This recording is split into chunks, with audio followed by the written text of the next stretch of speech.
جس انسان نے بچی بیچی تھی اس کا کیا نام تھا اور وہ اب کہاں پر ہے؟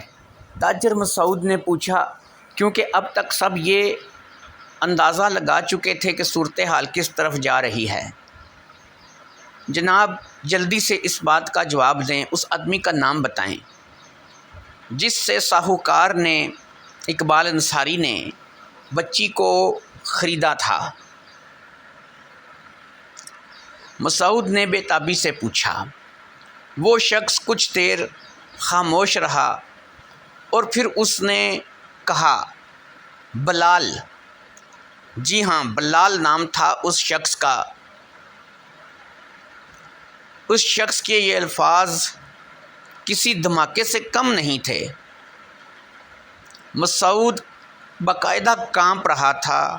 یوسف کی حالت بھی بری تھی اور خاتمہ بھی اب سمجھ چکی تھی۔ مسعود کی آنکھوں سے بے اختیار آنسو جاری ہو گئے۔ ادھر خادمہ نے بھی رونا شروع کر دیا اور پھر باپ اور بیٹی اپنی اپنی جگہ سے اٹھ کر کھڑے ہو گئے اور روتے ہوئے ایک دوسرے کی طرف بڑھے اور گلے لگ گئے۔ اونچی اونچی آواز میں دونوں رو رہے تھے۔ اتنے میں وہ شخص جس کے گھر بیٹھے تھے اٹھ کر اندر چلا گیا اور جب آیا تو اس کے ہاتھ میں ایک کپڑوں کا جوڑا تھا۔ اس نے یوسف کو مخاطب کیا اور کہا، یہ کپڑے بچی نے پہن رکھے تھے۔ تاجر مسعود نے اپنی بیٹی کے کپڑے پکڑ لیے اور ان سے لپٹ کر رونے لگا۔ یوسف کی آنکھوں میں بھی آنسو تھے اور باقی سب لوگ بھی اس ماحول سے بے حد رنجیدہ تھے۔ تاجر مسعود کی بیٹی اس کو مل چکی تھی جس پر وہ بہت خوش تھا۔ اسے یہ سوچ کر ہی خود پر غصہ آ رہا تھا کہ وہ اپنی ہی بیٹی سے شادی کرنے چلا تھا۔ اگر یہ شادی ہو جاتی اور اسے بعد میں کہیں پتہ چلتا کہ اس نے اپنی ہی بیٹی سے شادی کر رکھی ہے تو اس کی ساری زندگی جہنم کا عذاب بن جاتی اور خود کو کبھی معاف نہ کرتا۔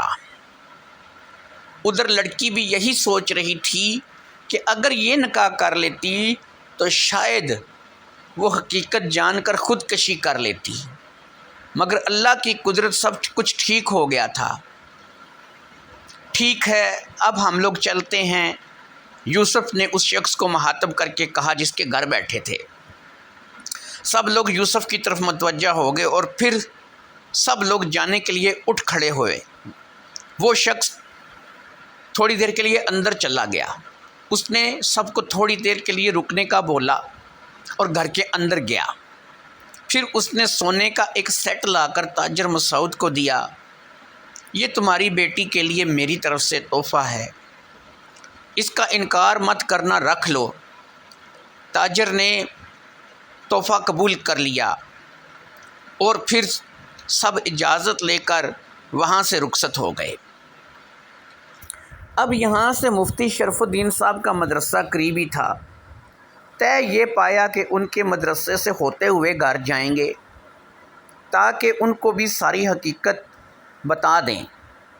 جس آدمی سے خادمہ کو خریدا گیا تھا اسے تاجر مسعود نے انعام وغیرہ دے کر رخصت کر دیا اور زبیر بھی اجازت لے کر گھر چلا گیا۔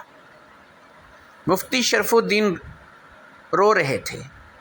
ساری بات ان کو بتا دی گئی تھی اور بات جان کر وہ مسلسل رو رہے تھے اور ایک ہی بات کی رٹ لگائی ہوئی تھی کہ اگر وہ یہ شادی کروا دیتے تو ان کو تو جہنم میں بھی ٹھکانہ نہ ملتا۔